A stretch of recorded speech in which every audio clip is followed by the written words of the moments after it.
A harsh metallic clang echoed as the gray and white German shepherd furiously slammed against the kennel door. It had just attacked an animal control officer, and the immediate euthanasia order was issued.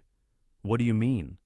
At that precise instant, Franklin, a man who had lived in seclusion for 15 years and never stopped his vehicle for any reason, abruptly killed his engine. He exited his truck, disregarding the shouting officer.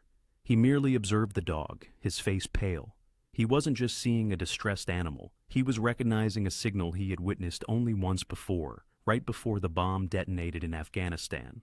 Please support us by subscribing to the channel. The stillness in Franklin's cabin was more than a mere absence of sound. It was a palpable entity. It was the sound of 15 years passing, one deliberate, solitary day at a time.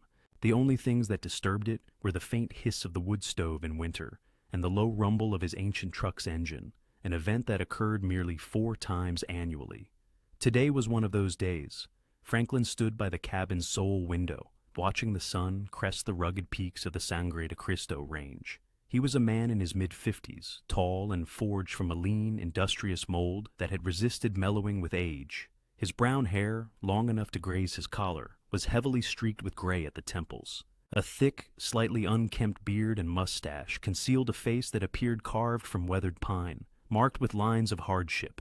Yet his eyes, when they chose to meet anyone's gaze, held no cruelty.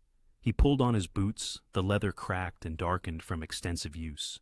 He ran a hand through his hair, settled a well-worn cap on his head, and slipped into his old brown leather jacket.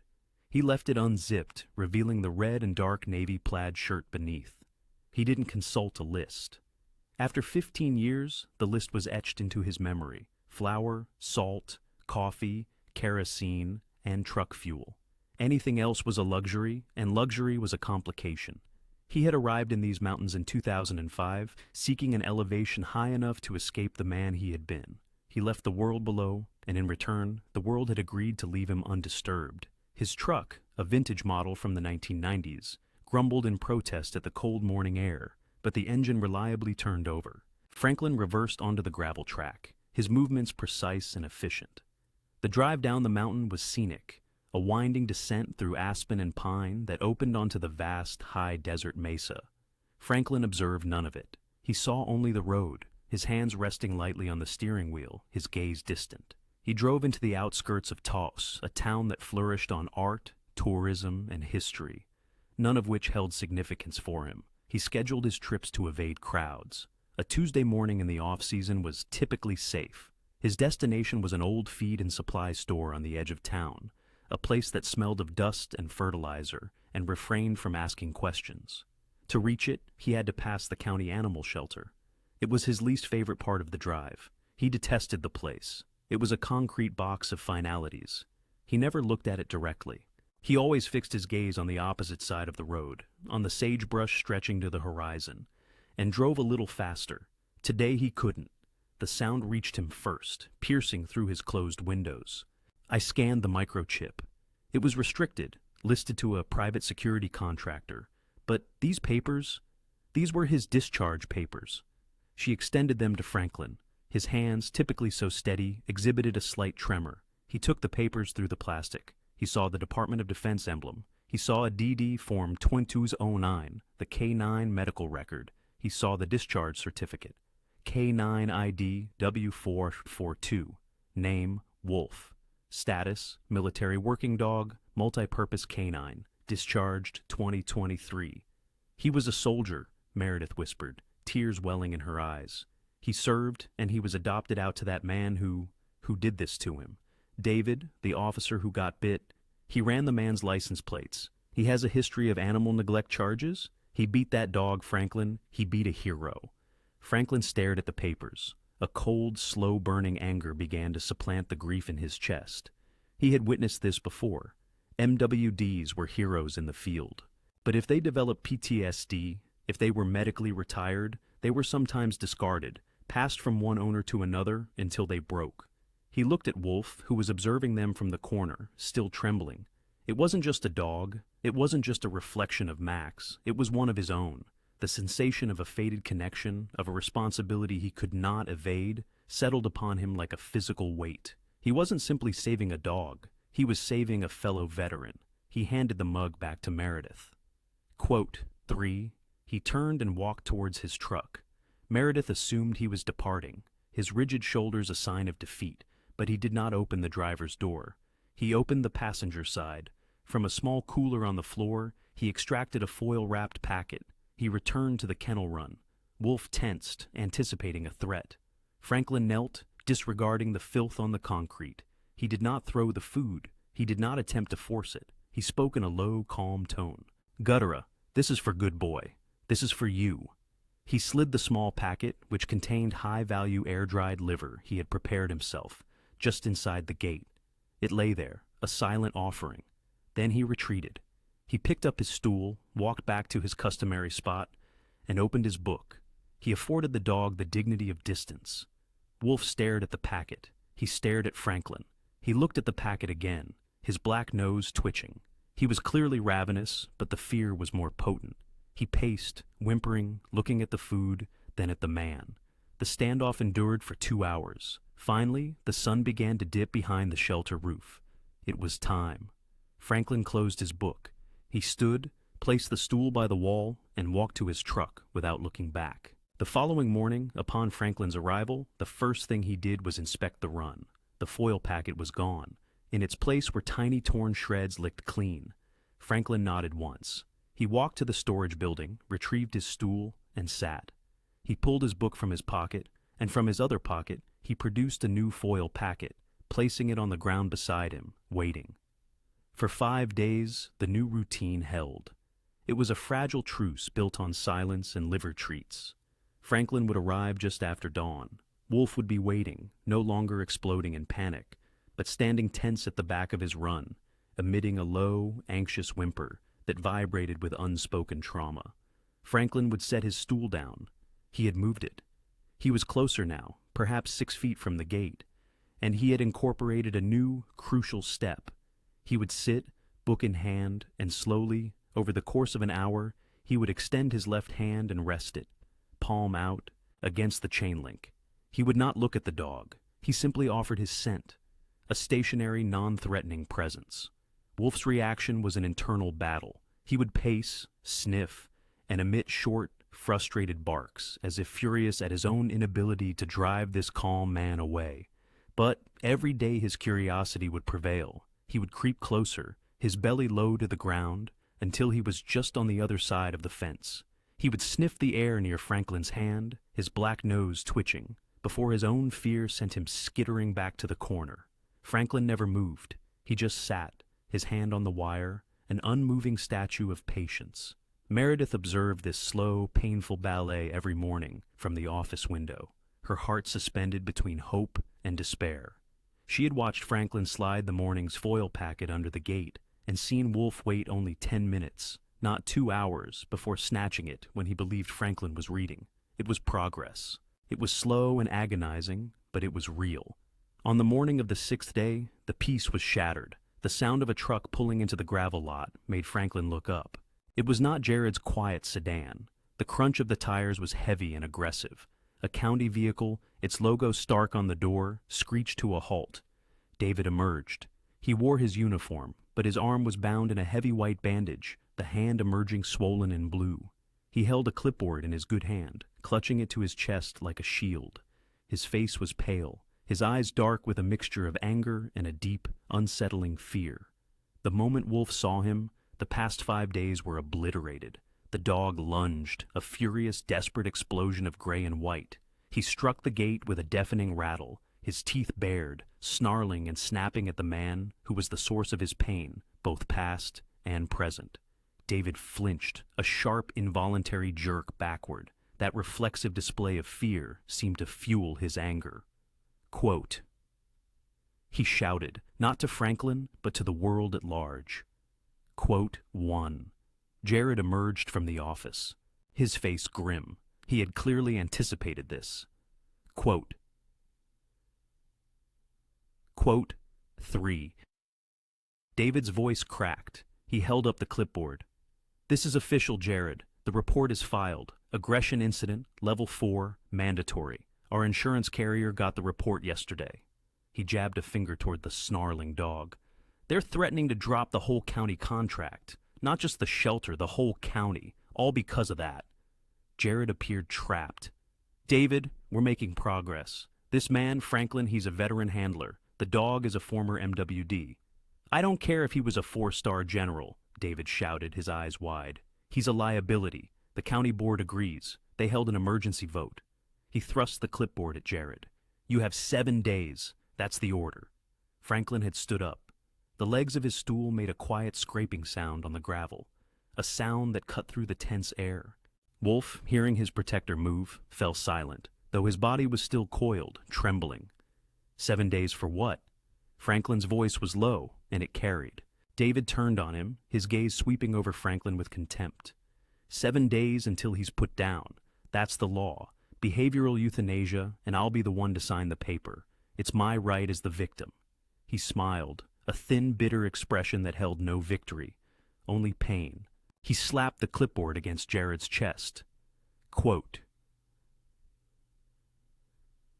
He turned, got back in his truck, and drove away, leaving a cloud of dust. Jared stared at the paper, his shoulders slumped. Franklin was staring at the kennel. Wolf had retreated to the corner, his failed charge leaving him panting and defeated. The weight of 15 years in Kandahar, of every failure, crashed down on Franklin. A timer, a 7-day deadline, a life he was responsible for, slipping through his fingers. He had run from this, and it had found him anyway. Quote 2, Meredith said, coming out of the office, her face pale. Quote. Jared said, his voice flat. He looked at Franklin. Quote 5. Quote 6. Franklin said, his voice hollow. Quote 7. Quote 8. Meredith stepped forward, her own eyes scanning the official document in Jared's hand. She pointed to a subsection. Franklin, listen to me. Jared, look. It's not just a death warrant. She took the paper. The goal isn't to heal him. That's impossible. I read the fine print. She looked Franklin directly in the eye, her voice suddenly strong. The order is for euthanasia, unless he can be deemed manageable for transfer. We don't have to make him a pet. We just have to prove he can be controlled. Franklin's gaze became sharper. Under control? Yes, Meredith had conveyed a new frenzied energy in her tone. He must reliably accept a muzzle and needs to walk on a lead from this kennel, run to a transport vehicle without lunging. That's the loophole. If we can capture that on film, if we can demonstrate his manageability, I am legally permitted to transfer him to a specialized MWD sanctuary in Colorado. Jared looked up, a spark of his former captain's intellect reigniting. The one near Boulder? I've heard of it. They employ specialists. Precisely, Meredith stated.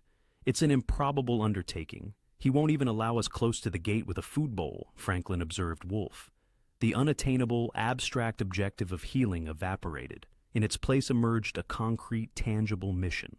Muzzle, leash, walk. This he comprehended. This represented a mission profile. Later that afternoon, the shelter was quiet. Franklin had not departed.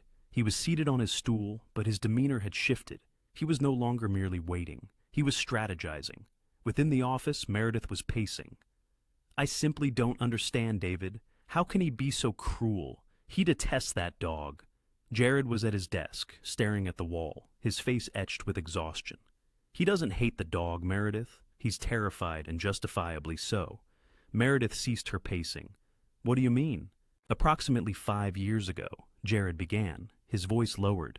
Before I assumed the director's role, David served as the lead officer on a rescue operation involving a salvageable pit bull mix. The owner had insisted it was merely frightened. David entered the house.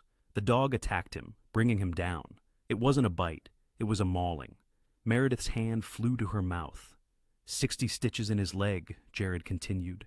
40 in his arm. Nerve damage. He was incapacitated for 8 months. Doctors claimed he would never regain full function of that hand.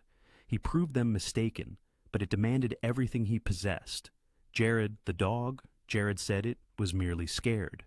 But frightened dogs, abused dogs, they are the most dangerous. David returned to work.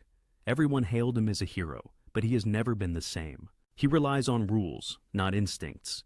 He observes Wolf and doesn't perceive a veteran. He sees the animal that nearly cost him his arm, his career. he sees a monster. Jared stood and walked to the window, gazing at the two figures in the late afternoon sun. What's occurring out there, Meredith? It's not a man against a dog. It's Franklin's trauma versus David's trauma. And I am caught in the middle. He has 7 days. Outside, Franklin slowly affixed a worn black tactical muzzle to the extremity of a long, lightweight pole. He made no attempt to touch Wolf. He simply extended it a few inches inside the gate, allowing the dog to inspect this unfamiliar object before retracting it. The clock was ticking. The shelter now operated on 2 temporal markers, the actual clock on the wall and the one Franklin felt instinctively. 6 days remaining. He had not returned home. The 90-minute round trip up and down the mountain was a luxury he could no longer afford. He slept in the cab of his truck, reclined against the worn bench seat, waking periodically as the temperature dropped, his bones aching. The first action he took when the sun touched the peaks was to retrieve his stool. He was intensifying the therapy. He moved the stool closer. He was now 4 feet from the gate, well within the dog's recognized boundary. Wolf's reaction to this was electrifying. The low growl was unceasing. He could not relax. He paced in tight, agitated circles, yet he would not lunge. Franklin's composure acted as a shield that the dog's aggression could not penetrate. Then came the muzzle.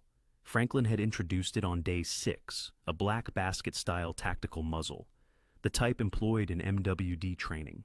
He had attached it to a simple wooden pole, not as a weapon, but as an extension, a tool for desensitization. He sat on his stool, his book unopened in his lap. He slowly, quietly, pushed the pole through the chain link, the muzzle resting on the concrete 6 inches inside the run.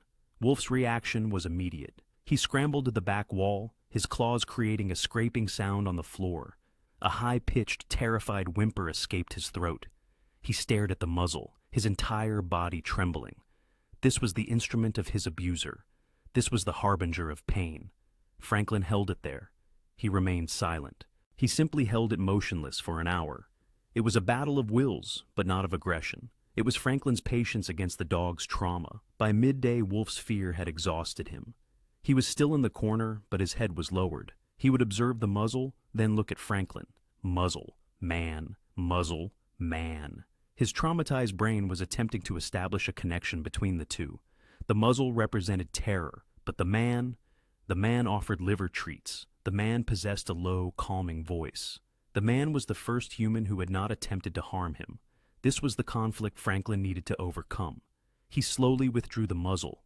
The instant it disappeared, the tension in Wolf's body eased by half. Then Franklin performed the second most difficult act.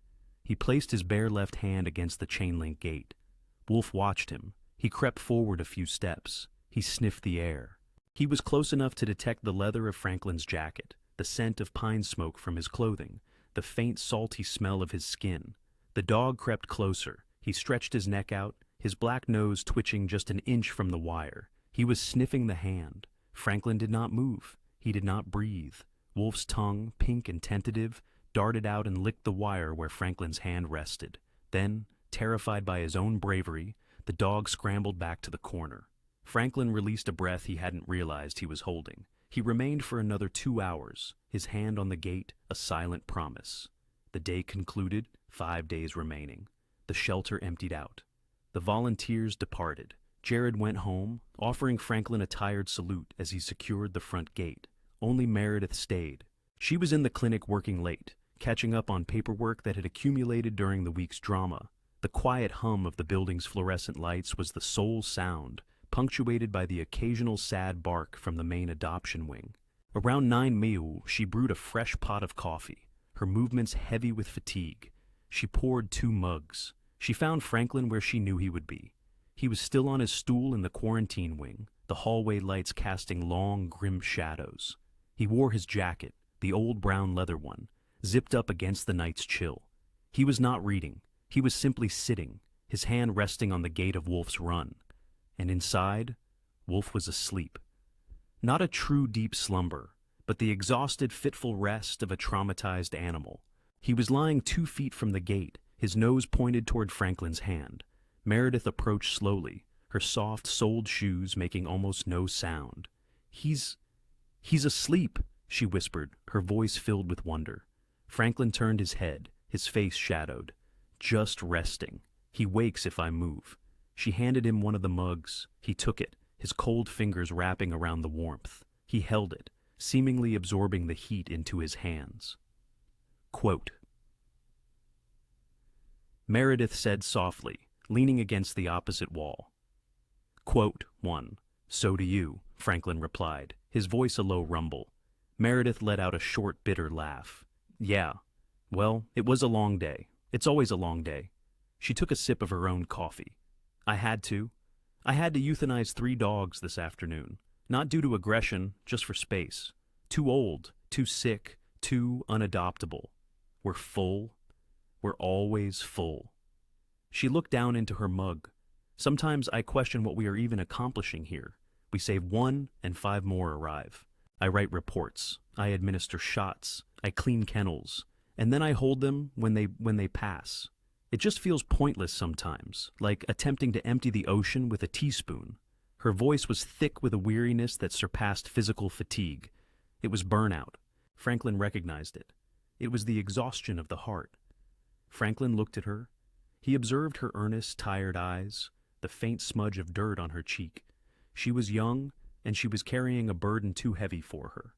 He looked at Wolf, sleeping fitfully by the gate. He looked at his own hand, the one the dog had almost trusted. You're not alone, he said, the words surprising him. Meredith looked up.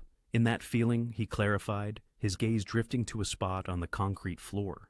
The uselessness. He was quiet for a long time, sipping the hot coffee. The only sound was the buzz of the lights. I had a partner, Franklin said, his voice so low Meredith had to lean in. Max, he was not like other dogs. He was smarter. He was better. He smiled, a faint, sad twisting of his lips under the beard. He could track a target across 3 clicks of hardpan desert in a sandstorm. He loved the work. He loved me, and I loved him more than most people, I think. Meredith's eyes softened. He was your K9 in the war. He was my K9. Franklin nodded. He was my best friend. He saved my life, more than once. I owed him everything. The silence stretched again. Franklin's hand, the one not holding the mug, clenched into a fist. He stared at it as if discerning something on his knuckles. When it happened, the reports, they said it was unavoidable, an IED, just bad luck, the kind of thing that happens over there. He took a shaky breath. The night air of the shelter suddenly felt like the thin, hot air of Kandahar. But they don't know, he whispered. They weren't there. They weren't in my head. He looked up, and for the first time, Meredith saw the raw, 15-year-old pain he kept hidden. His eyes were bright, the hard lines of his face broken by a vulnerability that was terrible to behold. It was avoidable, he said, his voice cracking. I was tired. We all were. We were pushing a 20-hour op. The heat. It was over 120, Max alerted. He gave me the sign, a subtle one. But I knew. He told me something was wrong. He looked down, squeezing his eyes shut. But I hesitated. A part of me thought, maybe he's just hot. Maybe he's tired. I second-guessed him. I second-guessed Max. Franklin? Meredith whispered, her voice laced with sorrow. I should have pulled back. I should have called EOD. But I didn't. Quote, Eris. I gave a bad command. I told him to check. I sent him forward just a few more feet. I sent him to his death. Quote 4. I got him killed, Meredith. I gave a bad command and I got my partner killed. That's the truth. I'm the one. I'm the one who's broken, not this dog. Me. Quote 5. It wasn't your fault.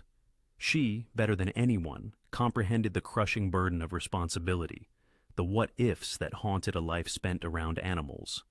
Finally, she rose, taking his empty mug. Franklin, she said softly, you're not that man anymore, and you're the only one who can save this dog. Don't let your past kill him, too. She left him alone with the sleeping shepherd. Her words, intended as comfort, felt like a judgment. Don't let your past kill him, too. He stared at Wolf. The 7-day clock was ticking. 4 days remaining. He was attempting to build trust with a traumatized animal, a veteran. But on what foundation was he building it? A lie? He was projecting his own failure onto Wolf, perceiving Max's ghost in every flick of the dog's ears. He wasn't saving Wolf. It was not the usual mournful yelping. This was a raw, percussive sound of frantic barking interspersed with a heavy, rhythmic thump. It was the sound of a body, a large body, hurling itself against metal. Then, a man's sharp cry of pain. Against every instinct he had spent 15 years cultivating, Franklin slowed the truck. He pulled onto the gravel shoulder 50 yards from the shelter's chain-link gate. He saw two men. One in a county uniform was staggering back from a transport kennel on the side of a truck. This was David, an animal control officer, and he was clutching his forearm, his face pale with shock and fury. Blood seeped through the thick canvas of his sleeve. The other man, older, with the weary appearance of someone who had seen too much, was Jared, the shelter director. "David, are you—" "That's it, Jared. It's done." David's voice was strained with pain. Quote 2. Franklin's gaze shifted from the men to the transport kennel. The source of the commotion was a blur of gray and white fur, a large German shepherd thrashing inside the cage with terrifying, mindless violence. It would lunge, strike the metal door with a sickening thud, spin, and lunge again. It was not attacking. It was attempting to escape, trying to flee an invisible prison. Franklin's hand, which had been resting on the gear shift, tightened. Quote, The voice in his head commanded, the voice that had kept him safe for 15 years. Quote 4. This was the very thing he had left the world to escape, the chaos, the pain, the responsibility. He put the truck in gear and his foot moved to the accelerator. He physically turned his head, ready to merge back onto the road. He would go to the store, acquire his supplies, and be back on his mountain before noon. He took one last glance in his side mirror, and he froze. His foot lifted from the pedal. The truck idled. Something was wrong with the dog's posture. He was a handler. He knew dogs. He had lived, breathed, and slept dogs for 2 decades of his life. This wasn't merely aggression. He killed the engine, the sudden silence of the cab echoing in his ears. He got out. He stood by his truck, ignoring David's shouts. He watched the dog, and his blood ran cold. The dog's eyes were not narrowed in aggression. He was trying to save himself. He realized with a cold, sickening dread that he couldn't. He couldn't teach Wolf to trust the world when he couldn't even trust his own memory. The confession to Meredith hadn't liberated him. It had only revealed the depth of his prison. He needed to know. He didn't know what he needed. Confirmation, absolution. He had to face the truth, the real truth. Not just the narrative he had constructed for himself for 15 years. He stood up, his joints protesting the cold. Wolf's head lifted instantly, a low growl rumbling in his chest. "Easy," Franklin murmured, his voice thick. "Easy, I'll be back." He walked out of the quarantine wing, past the empty reception desk, and into the sharp, cold New Mexico night. The moon was a sliver, the stars brilliant in the black sky. He drove. He didn't go to his truck to sleep. He started the engine, the sound loud in the silent lot, and pulled onto the highway. He drove past the feed store, past the sleeping town square. He drove to the only place in town that was open all night, the 24-hour gas station on the interstate junction. It was an island of harsh fluorescent light. He parked by the air pump away from the main building. He walked past the rows of snacks and sodas to the back where an old battered payphone hung on the wall. He hadn't made a call from one of these in, he couldn't remember. He pulled his wallet from his back pocket. It was old, the leather cracked. Tucked behind a flap of fabric was a tiny faded folded piece of paper. He hadn't looked at it since 2005. It had one name and one number on it, James. His fingers were stiff, clumsy with cold, and a sudden paralyzing fear. He fumbled a coin, heard it drop and rattle on the floor. He left it. He pulled out another, his hand shaking.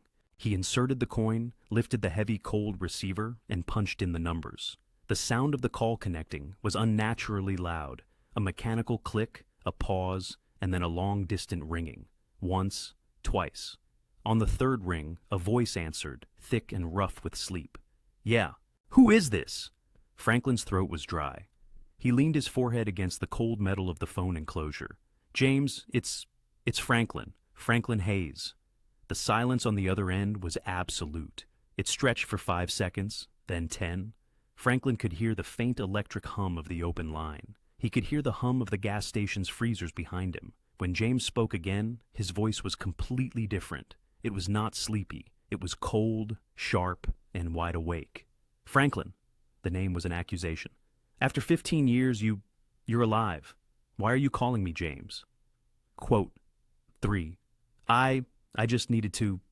Quote 4. You needed what? Quote 5. You vanished, man. Just gone. No funeral, no wake, not a word. We thought you were dead. We didn't know what to think. Why are you calling me now at 3 in the morning? Franklin deserved this. He took a steadying breath. "You're right. I'm sorry, James. I couldn't." "You couldn't? What about the rest of us, Frank? What about the guys who had to carry his box? What about me?" Quote, "Eights Ostard. I'm calling about Max."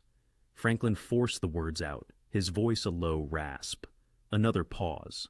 The anger in James's voice cracked, replaced by a sudden, weary grief. "Max, what about him?" "I need to say it," Franklin said, squeezing his eyes shut. I need you to know. It was my fault, James. I hesitated. I sent him. I gave a bad command. I got him killed." He braced for the confirmation for James to finally agree to give voice to the guilt that had been his only companion for 15 years. Instead, there was a strange choking sound. It wasn't agreement. It was disbelief. What are you talking about?" James said. "Bad command." "I hesitated," Franklin repeated, his voice breaking. "I should have pulled back. I was tired. I sent him forward. I killed him. Is that what you've been telling yourself for 15 years? Quote, "Is that why you disappeared? You think it was your fault? Or dying dash dis it?" Quote 6. "It's the truth," Franklin whispered. "No." The word was a shout, a denial of Franklin's entire reality. "No, that's not what happened. Are you crazy? You think it was your fault?" Quote 9. I saw it, the explosion." Quote 10. "You saw nothing."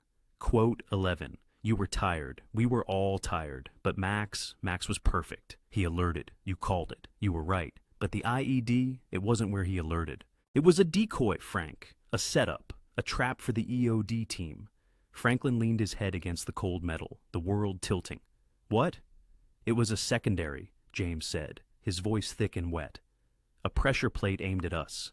Max alerted on the first one, the decoy, but then he smelled the second one. He knew it was for us.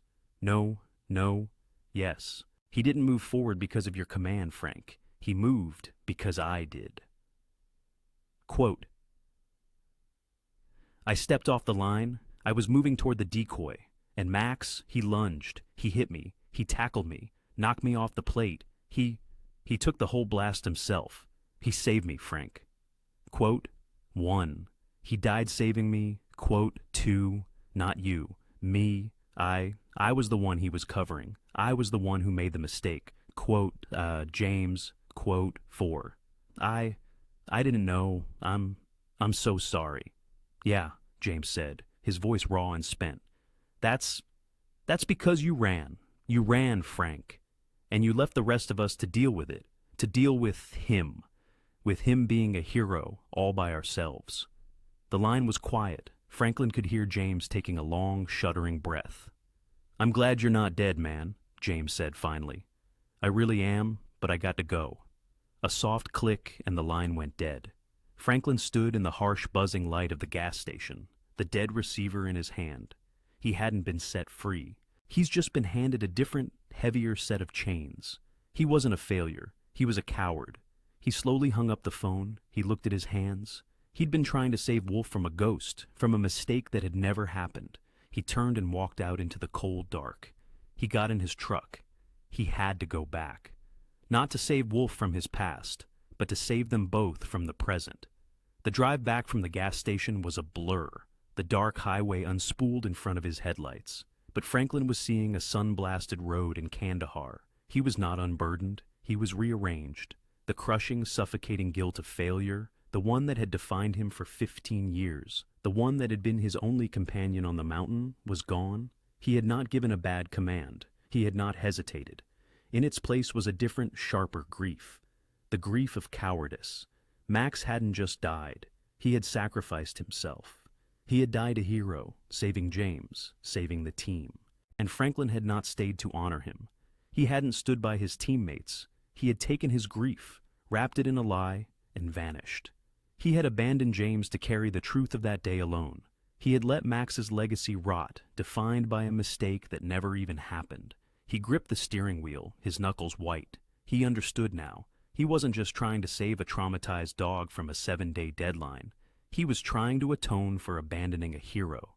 He arrived at the shelter as the first thin light of dawn painted the eastern sky purple. The lot was empty. He had 3 days left. He walked with a new heavy purpose to the quarantine wing. He heard Wolf stir before he saw him. A low, warning growl, the sound of an animal bracing for the day's inevitable stress. Franklin stopped at the key hook by the door.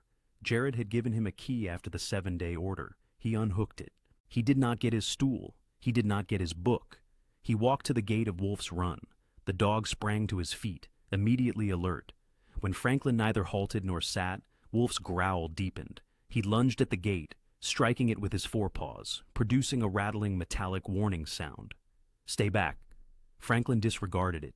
He inserted the key into the heavy padlock. The click of the lock opening resonated unnaturally loudly in the concrete corridor. Wolf erupted. He propelled himself at the gate, barking with a deep, frantic, terrifying intensity. He was snapping, his teeth clattering against the chain link, his eyes wide with panic. "I will kill you if you come in here." Franklin inhaled deeply. He didn't perceive the shelter's bleach scent. He smelled the dust of Afghanistan. He was no longer afraid of his past. He was merely weary of fleeing from it. He slid the bolt, opened the gate just enough to slip inside, and relatched it behind him. The latch's click was akin to a gunshot. Wolf shrieked. It wasn't a bark. It was a high-pitched, terrified, desperate sound as he scrambled backward, colliding with the distant concrete wall. He was cornered. He was trapped. He snarled, his lips drawn back, his body trembling so intensely, Franklin could discern it from 10 feet away. Franklin remained still. He simply stood, his back to the gate, granting the dog the entire run. He did not attempt to appear smaller. He did not avert his gaze. He simply stood, a man who had finally ceased his flight. The dog's frenzied snarls filled the air. But through the panic, Wolf was observing this man for the first time. This was not the man who sat on the stool. That man was tense, coiled, haunted by something Wolf could detect. Guilt, fear, hesitation. That man was a threat because he was unpredictable.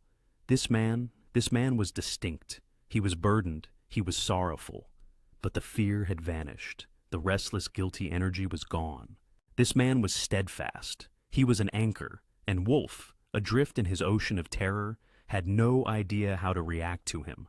The snarling faltered. It transmuted into a low, bewildered growl.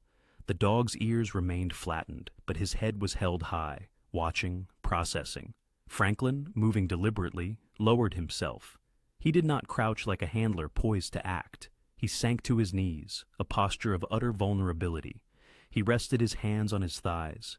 He gazed at the dog, and Wolf gazed back. Quote, Franklin whispered, his voice hoarse. Wolf's head tilted. The growling ceased, replaced by an anxious, high-pitched whine. His name was Max. Franklin spoke the words for himself, not for the dog. He wasn't a failure. He was a hero, and I left him. I ran away. He wasn't confessing to Wolf.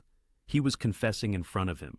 He was laying his broken, reordered soul bare on the cold concrete. He was a handler devoid of any remaining handler's tricks. He was just a man finally speaking the truth. Wolf's entire form seemed to deflate. The terror that had held him rigid was met by a profound, exhausted calm. The man was not a threat. The man was broken, like him. The dog took one hesitant step, then another. He moved slowly, his belly low, his paws silent on the concrete. He stopped just beyond Franklin's reach, his black nose twitching, sniffing the air, interpreting the story on him. He smelled the salt of unshed tears, the adrenaline of a 15-year-old truth. Franklin did not move. He did not extend a hand. He simply waited. Wolf took the final step. He stretched his long gray neck forward, and then, in an act of profound, unspoken trust, he pressed his head firmly against Franklin's chest. He didn't nudge. He didn't lick. He simply pushed, as if attempting to support Franklin, or perhaps to support himself. He was anchoring himself to the only stable presence in his world. Franklin's breath hitched. He closed his eyes. Slowly he raised his hands. He did not stroke the dog. He cupped the shepherd's broad head, his fingers sinking into the thick fur, and he held him. For the first time since 2005, Franklin Hayes wept. He wept for Max's sacrifice. He wept for James's loneliness. He wept for the 15 years he had lost to a lie. He held the traumatized, trembling dog, and the dog held him back. And in the cold, quiet hallway of the county shelter, two veterans, two broken soldiers, began to heal. They remained in that position for a considerable duration, a silent monument of shared scars. That night, everything underwent a transformation. The day had been a triumph. By evening, Franklin had, with laborious slowness, introduced the muzzle. Wolf loathed it. He had recoiled, but he had permitted it. He had associated it with Franklin's serene presence. By 4 o'clock, he had even taken a few steps on a leash inside the run, Meredith had observed, weeping silently. Quote, she said, her voice bright with hope. Quote, Franklin had experienced a sensation he hadn't felt in a decade and a half, a flicker of peace. He decided to drive home to his cabin for a genuine night's sleep, the first in a week. He would return at dawn. The drive up the mountain was peculiar. The air was heavy, thick, and an oppressive yellowish-green hue. There was no wind. It was the kind of deep, unnatural stillness that precedes a violent upheaval. He was in his cabin heating a can of soup when the sky fractured. It wasn't a gentle rumble. It was a sharp, concussive crack that shook the cabin's windows and their frames. It sounded precisely like incoming artillery. Franklin dropped the metal spoon. It clattered loudly on the floor. He didn't flinch. He vanished. He was instantly on the floor, his back against the wall, his head covered, his body braced for the shockwave. Incoming. He was not in New Mexico. He was in Kandahar, the air tasting of dust and ozone. Miles away in the shelter, the same sound. The concrete walls of the quarantine wing, constructed like a bunker, amplified the sound, causing it to echo. Wolf had been asleep. The sound struck him, and he was instantly awake. He wasn't in a kennel. He was in a war zone. He scrambled to his feet, screaming. It was a high, thin, terrible sound. The sound of an animal in pure, blind panic. Another sharp crack of thunder, this one even louder, rattled the building. Wolf hurled himself against his kennel door. It was the same door he had struck for days, the one whose latch was already strained and damaged. He hit it once, twice, a 90-pound missile of pure terror. On the third impact, the metal latch, which had only been temporarily secured by Jared after the initial break, finally capitulated. The metal shrieked. The gate burst open. Wolf was out. He didn't hesitate. He didn't look. He was a gray and white streak propelled by a PTSD trigger so profound he was no longer a dog, but a nerve. He ran down the dark hallway, past the empty reception desk, and collided with the front door. It was locked. He spun, ran toward the clinic, and discovered a cat flap, a large one for passing supplies. He clawed his way through it, tumbling out into the night. He ran into the full, furious chaos of the storm. The rain was a solid wall of water. The thunder was a constant rolling explosion. He wasn't running to anywhere. He was running from the war. The dawn after the storm was unnaturally clear. The sky was washed a pale, clean blue. But the ground was chaos. The wind had ripped through the valley, leaving a trail of debris, shattered branches, and overturned trash cans. David arrived at the shelter for his shift at 7 a.m. It was his first day back since the mandatory leave for his injury, and he had come prepared, his hand in a new lighter bandage. He was carrying the official 7-day notice, now with only 2 days remaining on it. He was ready to finalize this. He observed the damage to the quarantine wing before he even exited his truck. The kennel gate for Wolf was not merely unlatched, it was hanging crookedly on one hinge. The metal bent outward. The concrete floor of the run was slick with muddy paw prints. David's breath caught. He did not feel anger first. He felt a cold, prickling dread that originated at the base of his neck. His old trauma, the memory of the mauling 5 years ago, flared instantly. That dog had also been quiet, manageable, until it wasn't. "No," he whispered. He followed the paw prints, his good hand resting on the tactical flashlight on his belt. The prints led down the hall to the clinic. He saw the cat flap. It was broken. Shards of plastic were scattered on the floor. It was out. The monster, the liability, the ticking time bomb he had warned them all about, was loose in the community. It was loose near the school, near the livestock. He scrambled back to his truck, his heart pounding against his ribs. He didn't call Jared. He didn't call Meredith. He keyed his county radio. "Dispatch, this is David 14. I have a 1031. He used the code for an animal-related emergency. Aggressive level 4 Shepherd MWD escaped Tal County shelter. He is loose, dangerous, and a high-risk public threat. I am initiating containment protocols." He paused, his voice trembling. "And I am armed." He didn't wait for a reply. He started his truck and headed for the foothills. He knew, just as Franklin knew, where a scared animal would run. The phone in Franklin's cabin was a transgression. It was an old landline, and its shrill mechanical ringing was a sound he hadn't heard in months. He had just woken up, stiff and sore. The adrenaline from his thunderstorm-induced flashback left a bitter taste in his mouth. He picked it up, his voice a rough growl. Quote, 4. Meredith's voice was high-pitched, frantic, and shattering. "He's gone! He's gone!" Franklin was instantly awake. "Meredith, slow down. Who is gone?" "Wolf, the storm." "Oh, Franklin, the storm last night. The thunder." They were wide, pupils dilated, revealing the whites all around. Its ears were not forward, not challenging. They were pinned flat back against its skull, so flat they almost vanished into the fur of its neck. Its body was trembling, not with anger, but with a deep, vibrating terror. But it was the head. That was the part that stopped Franklin's heart. The dog was not focused on the men. It was not focused on the kennel door. It was striking. Between lunges, its head snapped up, its muzzle pointing to the sky, scanning the roofline of the shelter, scanning the empty blue horizon as if the threat wasn't in front of it, but was descending from above. "He's scanning," Franklin whispered, the words lost in the wind. "He's looking for the high ground." The scent of diesel and hot dust filled his nostrils. The bright New Mexico morning dissolved. It was 2005. The heat was a tangible weight. He was in Kandahar, the air thick with pulverized earth. He was walking 20 feet behind Max, his canine partner, his other half. Max, a magnificent black and tan shepherd, had been working the scent line for half a mile. Suddenly, Max stopped. He didn't bark. He didn't growl. He froze. His eyes widened, his ears pressed flat, and his head snapped up, scanning the rooftops of the mud brick compound they were approaching. Franklin had grabbed his radio. "Max alerting high threat. He's scanning the rooftops." A sharp click echoed from a nearby speaker, followed by the whistle of an incoming mortar. The world exploded. Franklin stood by his truck, the sound of David shouting a distant hum. He was shaking. He couldn't breathe. He was not seeing a transport kennel. He was seeing a mud brick wall. He was not seeing a gray and white shepherd. He was seeing Max, frozen in that last moment of terrible certainty.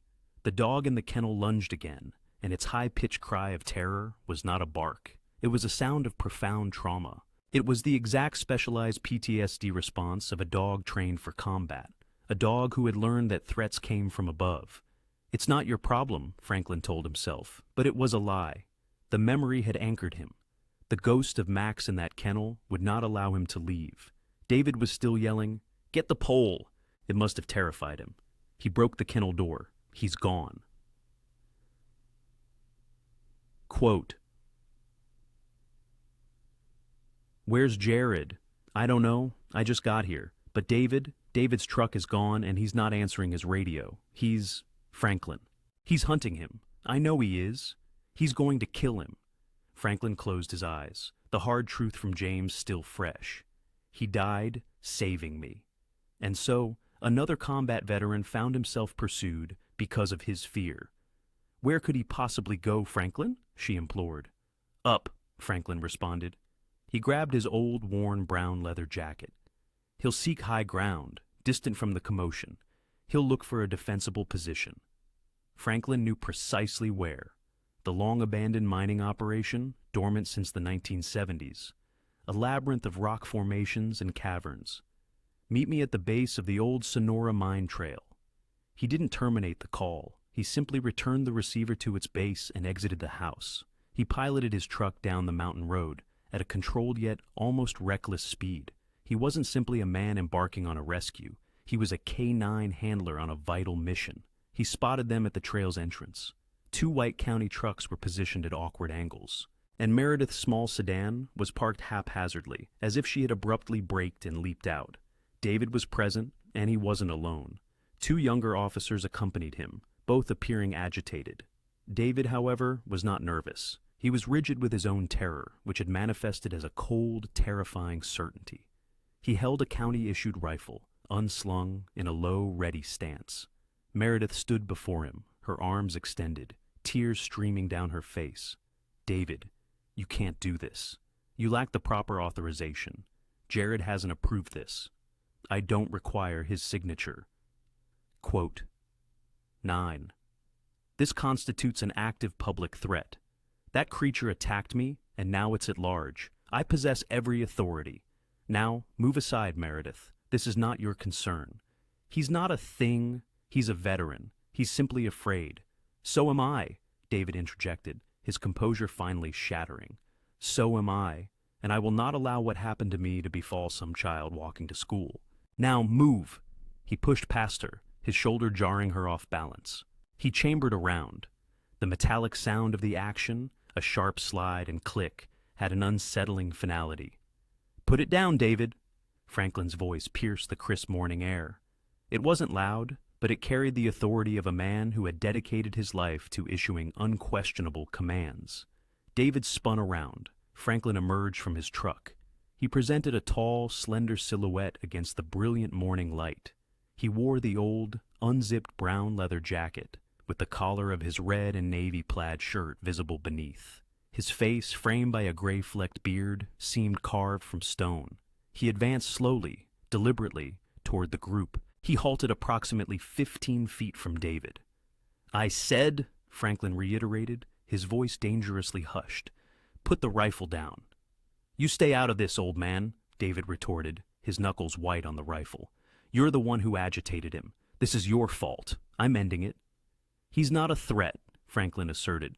"He's a soldier. He's cornered. He's crying for help." "That's not help he's calling for," David sneered, his fear making him cruel. "That's the sound they make before they tear your arm open. I recognize that sound." "Then you should recognize the sound of a man issuing a lawful order." A new voice boomed. A dark sedan, an older police interceptor model, had pulled up, completely blocking the trail. Jared exited the vehicle.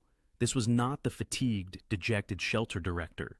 He wore an old dark windbreaker bearing the faded letters TAPD RET on the chest. He stood tall, his former police captain's authority radiating from him like a physical force. He walked directly between Franklin and David. He looked at David, his gaze flat and hard as iron. Quote 11. Jared said, his voice a command. Quote 12, quote 13. Quote Voisins. Jared snapped, and the other 2 officers took a step back. Quote 15. He pointed a finger at David's chest. "You are hunting my property. You are threatening a civilian." He gestured to Franklin. "And you are standing down. That is a direct order." The standoff was absolute. David's face was pale, his breathing ragged. He was locked in a battle with his own trauma, and he was losing. Slowly, with a trembling hand, he lowered the rifle. Jared did not relax. He turned his back on David, a calculated gesture of dominance, and faced Franklin. He looked at the mountain, then at the man. "You were right," Jared said, his voice softer now, "about everything. I was so preoccupied with managing the regulations, I failed to manage the actual problem. He nodded to Franklin.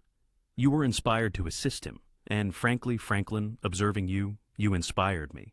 He stepped aside. "You know where he is, don't you?" "I know where he'll be hiding," Franklin confirmed. "Go get him," Jared instructed. He turned back to David. "We will remain here. We will secure the perimeter, but no one goes up that trail. No one." He checked his watch. "The deadline. It's noon tomorrow, but I'm granting you 24 hours from this very moment. Go get your soldier, Franklin."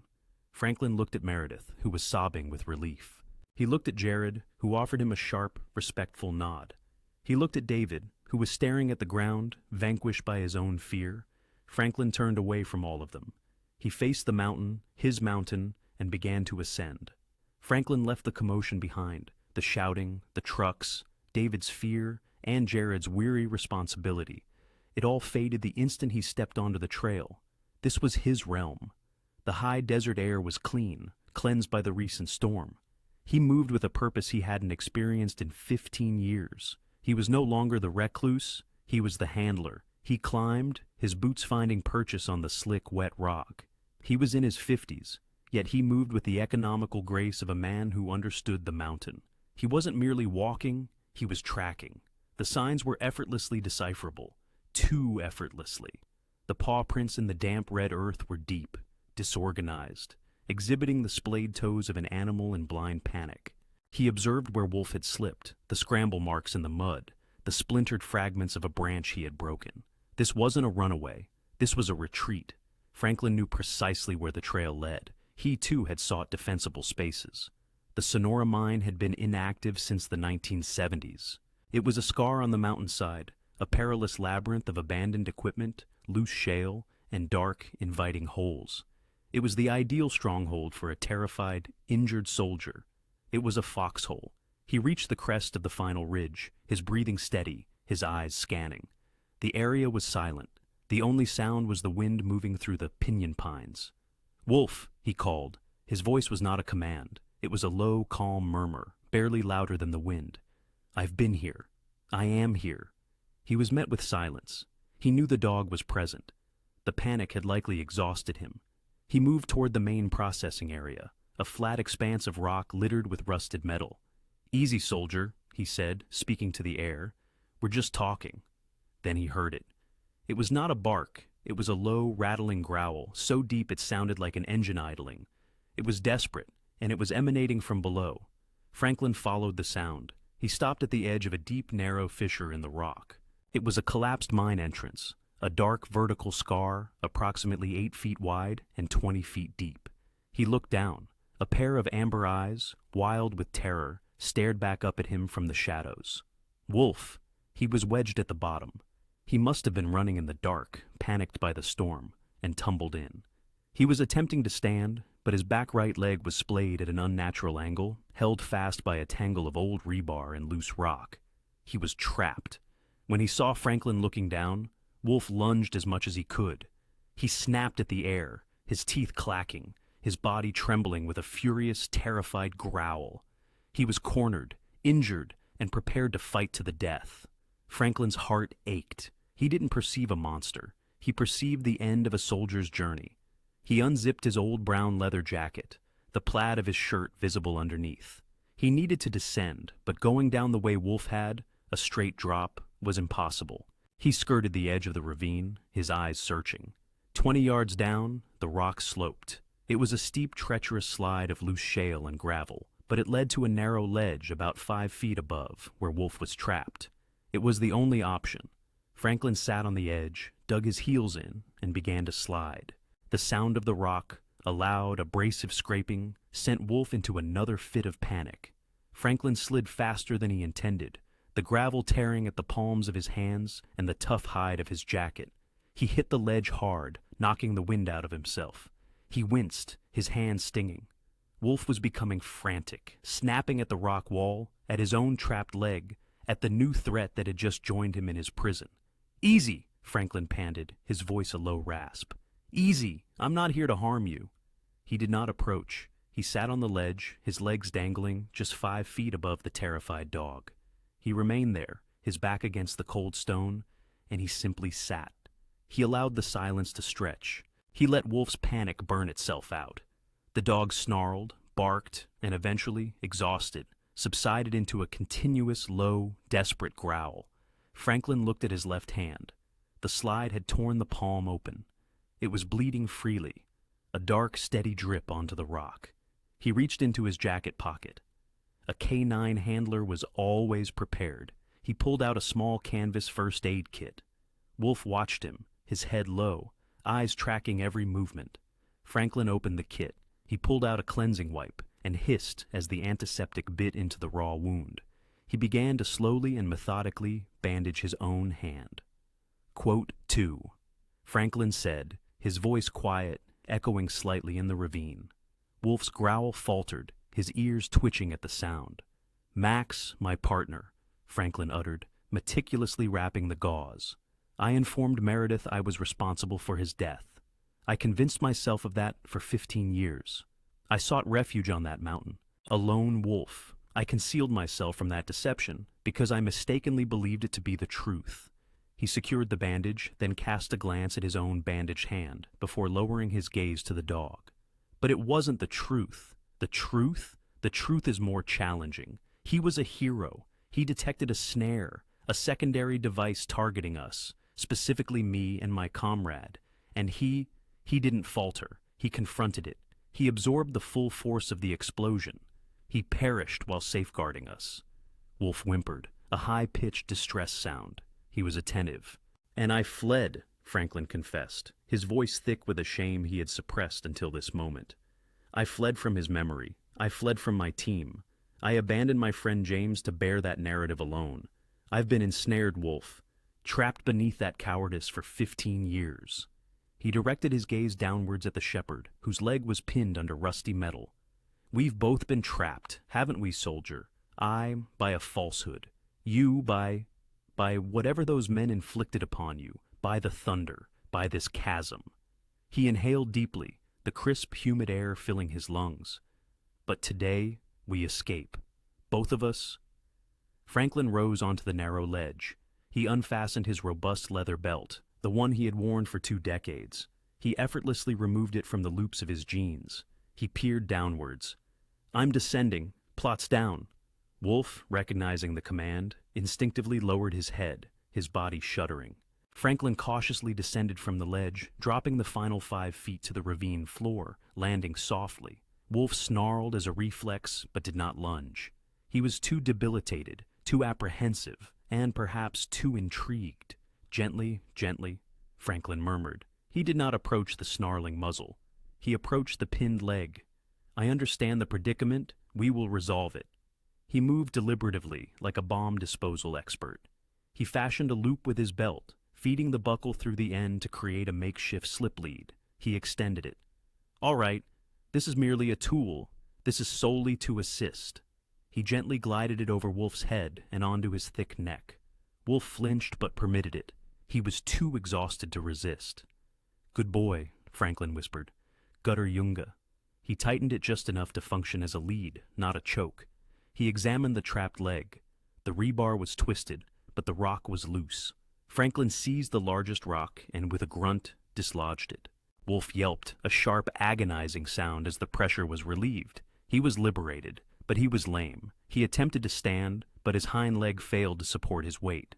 "I know," Franklin stated. "I know it pains you."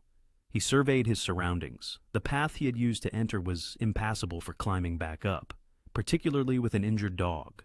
However, at the far end of the ravine, 20 yards distant, the rockfall had created a precipitous, narrow, sloping path. It was a goat trail, nearly vertical, but it offered an exit. "This is the challenging part," Franklin declared. He tugged the belt gently. "We must ascend. I am with you. We go together." He began to climb, scrambling up the initial few feet of loose rock. He glanced back. Wolf was standing on 3 legs, whimpering, terrified of being abandoned, yet equally terrified of moving. Franklin descended again. He placed his hand on Wolf's broad head. "You are a soldier. You are a hero. You will not perish in this chasm." He issued the command, not with fury, but with the profound, unwavering conviction of a handler. "Up! Come up!" Wolf gazed at him. He saw the path. He saw the man. And he made his choice. With a painful whimper, he placed his front paws on the first rock. He scrambled, his injured leg dragging uselessly. Again, Franklin commanded, moving slightly ahead of him, utilizing the belt as a guide, not a leash. Up! It was an arduous, desperate ascent. Wolf was 90 pounds of dead weight and adrenaline. Franklin was scrambling, pulling, his own body aching. They slipped. Rocks cascaded downwards. Wolf cried out as his leg struck the stone, but he persevered. He was obeying the command. He was trusting the voice. They were a composite of dirt, blood, and perspiration. Franklin was hauling, Wolf was scrambling, both of them moving as one, a singular unit of desperation and trust. Franklin grasped the final edge, pulling himself over the top. He turned, braced his feet, and pulled.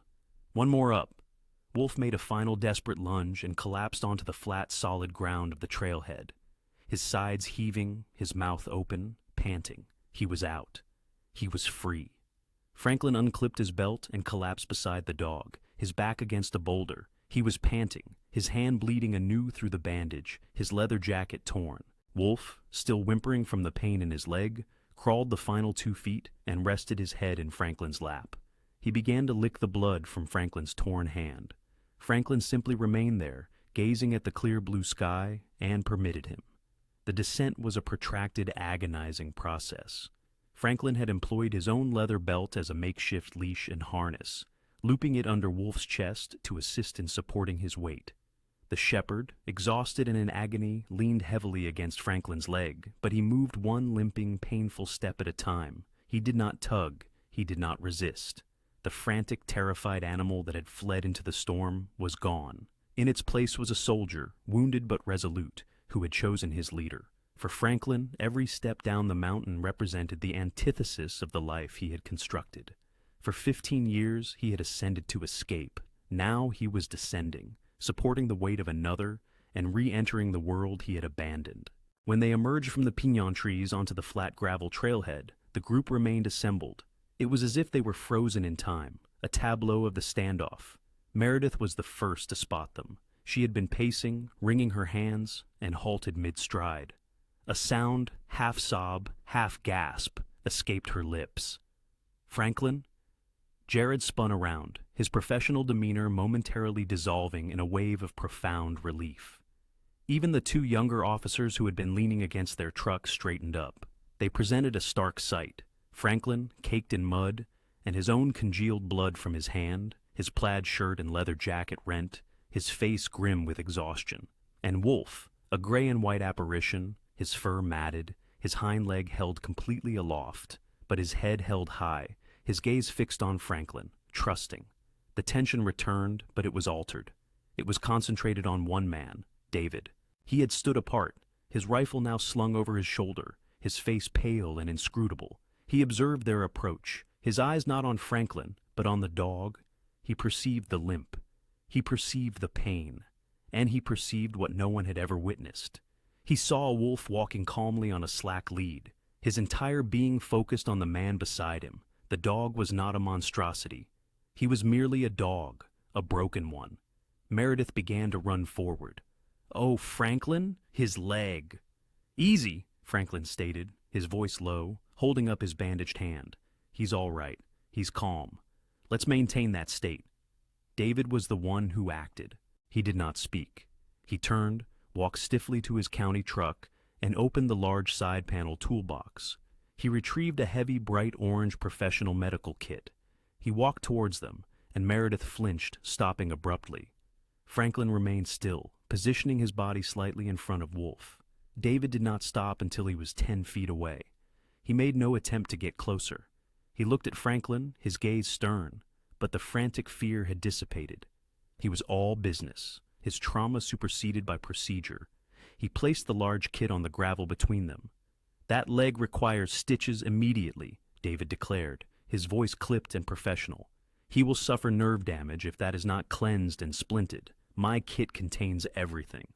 He cast one final glance at the dog, then at Franklin, a look of profound, exhausted bewilderment. He uttered nothing further. He simply turned, stepped back, and retreated to his truck, leaning against the door. His involvement in this finally concluded. It was his concession. Jared moved in, assuming command. Meredith, you and I, let's transport him to the clinic gently. Franklin knelt.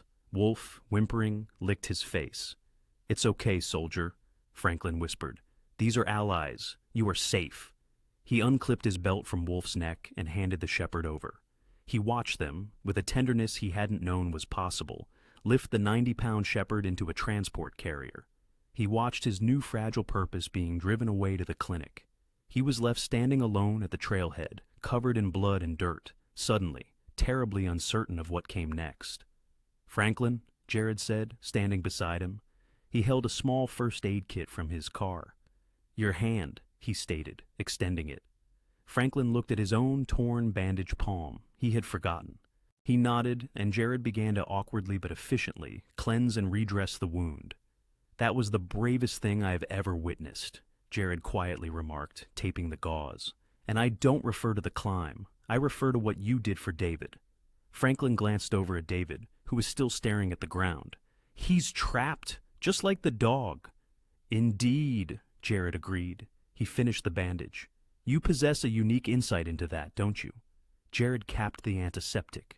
He looked at Franklin, at the old leather jacket and the plaid shirt, the uniform of a man without allegiance. There's a cottage, Jared began, gesturing towards the back of the shelter property, where a small, dilapidated stucco building stood beneath a cottonwood tree. It has been vacant for years. It used to house the groundskeeper. The plumbing mostly functions. The roof is sound. Franklin simply stared at him, uncomprehending.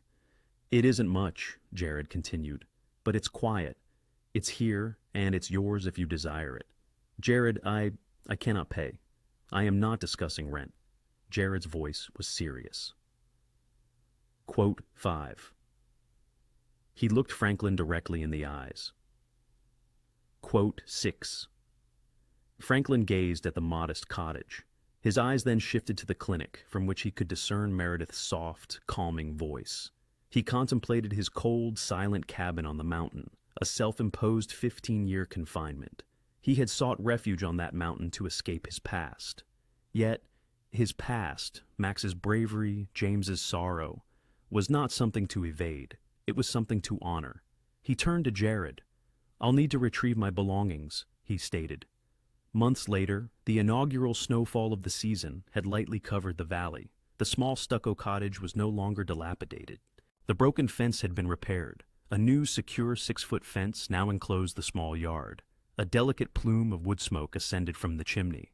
On the porch, Wolf lay asleep in a patch of winter sunlight. He was magnificent. His gray and white fur coat was thick and clean. His injured back leg had mended. It left him with a slight stiff gait, but this did not impede his movement. He was home. However, Franklin was not on the porch. He stood by one of the secluded kennel runs, the very one that had once housed Wolf. Inside, a trembling hound mix was situated. A young man in his 20s was seated on the 3-legged stool 6 feet from the gate. We're putting it down right here. Quote, wait, Don's quote. 1, wait. Quote, 2. Can I help you? Quote, 3. The dog. Quote, 4. Where did it come from? Quote, 5. Owner surrendered this morning. Quote, 6 said he was vicious. Looks like he was right. He just put one of my best officers out of commission. Quote, intriguing.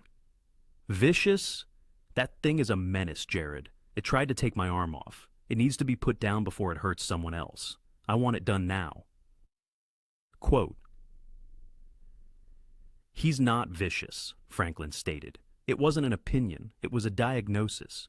He's terrified. Jared exhaled slowly, a long, weary sigh. This was a familiar refrain from well-intentioned volunteers who often perceive potential in every seemingly hopeless case. Son, terrified, vicious.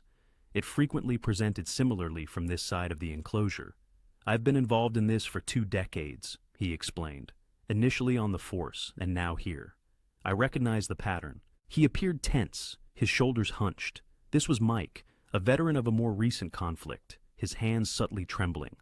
I don't understand it, Mike remarked, his voice strained. I just sit here. I do nothing. He simply keeps shaking. Franklin, no longer the taciturn individual he once was, stood calmly, leaning against the fence. You are doing something. You are teaching him that your presence does not equate to pain. Cease observing the dog, Mike. Observe the atmosphere surrounding the dog. He is not afraid of you. He is afraid of what you might do.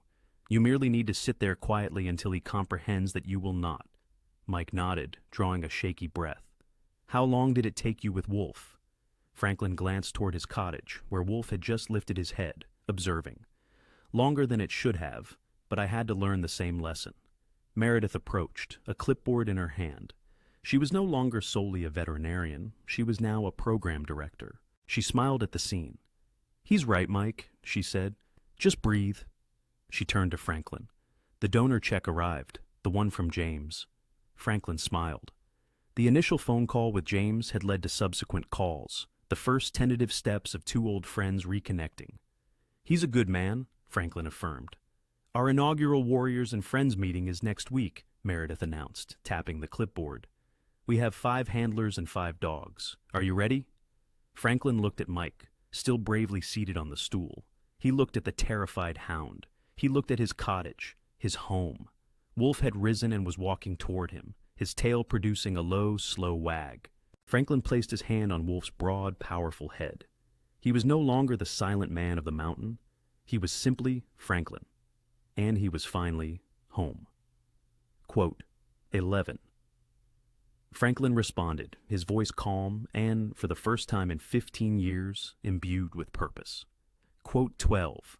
Franklin and Wolf's journey serves as a reminder that our deepest wounds are frequently imperceptible and that authentic healing rarely occurs in isolation. It imparts the lesson that sometimes the sole path to saving ourselves is to possess the courage to save someone else.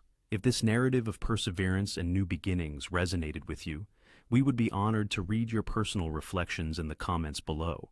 Please consider distributing this story to someone who may benefit from hearing it and become a part of our community by subscribing so that we can continue to share these journeys. The subsequent narrative is eagerly anticipating your presence, and we trust you'll accompany us for this experience. That dog, he gestured towards the kennel, is beyond salvaging. He's too far gone. He represents an unacceptable risk and a danger to my staff. The most humane action we can take now is to euthanize him. A profound silence descended. Franklin's gaze moved from the dog to Jared, then back to the animal. He discerned an air of finality in Jared's eyes, anger in David's, and panic in Wool's. The familiar weight of past failures pressed down on him, a burden identical to the one that had crushed him in 2005. He had failed Max. He had retreated from the world. Now, for the first time since stopping his retreat, he was being urged to abandon this situation as well. "Allow me to attempt," Franklin uttered, the words escaping before he could restrain them. David let out a short, disbelieving laugh. "Attempt what? To get yourself killed? That shepherd will tear your throat out, old man." Jared, however, appeared merely bewildered. The situation had morphed from a routine emergency into something peculiar. "Mr. Franklin, is it? Attempt what precisely? What is your profession?" Franklin's jaw tightened. He hadn't vocalized these words to another soul since burying his uniform. The admission felt like reopening a wound. "I was a handler," he stated, his voice dropping to an even lower tone. K9. These 2 letters altered the atmosphere. David's dismissive scoff faded. Jared, the former officer, suddenly perceived the stranger in a new light. He observed Franklin's posture, not aggressive, but perfectly balanced. He noticed the quiet authority that had been present all along, concealed beneath the beard and the isolation. K9, Jared repeated, savoring the word. He made a decision. "David, proceed to the clinic. Get that arm sutured. That is an order." "But Jared, the dog?" "I will manage the dog. Go." Jared's voice carried the firmness of a man accustomed to being obeyed. David, glaring at Franklin, eventually turned and strode towards his truck, presumably to drive himself to the urgent care clinic. Jared turned back to Franklin. "He is correct about one aspect. It's a risk I cannot assume. I cannot permit you inside that kennel. My insurance, my county board, they would shut me down." Franklin nodded. "I don't need to enter. He's still in the transport unit. Just leave him. Leave him. Simply provide me with space. And do you possess a stool? A plain wooden stool?" Quote, "What is he doing?" That dog is going to give itself a heart attack. He's ignoring it. Quote, one, no, quote, no do. He's not ignoring it. He's outlasting it. Watch. The shepherd's frantic rhythm began to break. It would lunge, bark, and slam against the metal and be met with nothing. No yelling, no rattling pole, no threat. Just the scent of a calm man and the whisper of the wind. It lunged again, barked, stopped. It stared at the man. The man turned a page. The dog emitted a frustrated, confused noise, half bark, half whine. It was being met with a language it did not comprehend. Absolute neutrality. The furious barking subsided into a low, rumbling growl. The dog was still coiled, a spring of terror, but the blind panic was fading. Franklin, without looking up, slowly turned another page. The growling ceased. The shepherd was panting now, its sides wet, its tongue lolling. It was exhausted. It slid down onto its belly, but its head remained up, ears swiveling, eyes locked on the strange, quiet man. Confusion had replaced terror. This human was violating all the established rules. He was not a threat. He was not a source of comfort. He was simply present. The dog's rapid, shallow breathing began to deepen. It was transitioning from pure fight-or-flight panic to tense, exhausted observation. Franklin sat there for an hour. The sun climbed higher, warming the gravel. He turned 3 more pages. The only sounds were the distant highway and the occasional jingle of a tag from the main kennel building. Finally, Franklin slowly closed his book. He placed it carefully back in his pocket. He stood up, his movements unhurried. The dog instantly tensed, scrambling to its feet, a low growl beginning deep in its chest. Franklin did not look at it. He picked up the stool, his back still mostly to the animal, and walked back towards the office. He stopped in front of Jared, who had come outside to meet him. That was something, Jared remarked, unsure what else to say. What now? Franklin gazed past him towards the mountains that served as his sanctuary. I will return tomorrow. He walked to his truck, climbed in, and started the engine. He drove away, leaving Jared and Meredith staring after him. And in the transport kennel, Wolf, the gray and white shepherd, lay down in the first true, profound silence he had experienced in days, his eyes never leaving the spot where the silent man had been. He returned the following morning, just as the sun was clearing the mountains. The old truck pulled into the same spot. Jared, sipping coffee by the office door, offered a single, brief nod. Franklin nodded back. The acknowledgement was all the conversation they required. Jared had moved the gray shepherd out of the transport unit and into a secure concrete kennel run within the quarantine wing. It was isolated, providing the dog with space while ensuring staff safety. The 3-legged stool was waiting for Franklin right by the entrance to the wing. Franklin picked it up and walked to the run. Wolf was already a storm of noise. The moment he had seen the truck, the deep percussive barking had commenced.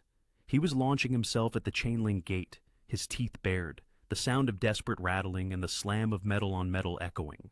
Franklin did precisely what he had done the day before. He placed the stool 10 feet away, sat down, turned his body partially away, and opened his book. He read, or he appeared to read. He tracked the lines on the page, but his senses were focused entirely on the animal. The frantic barking continued for 20 minutes.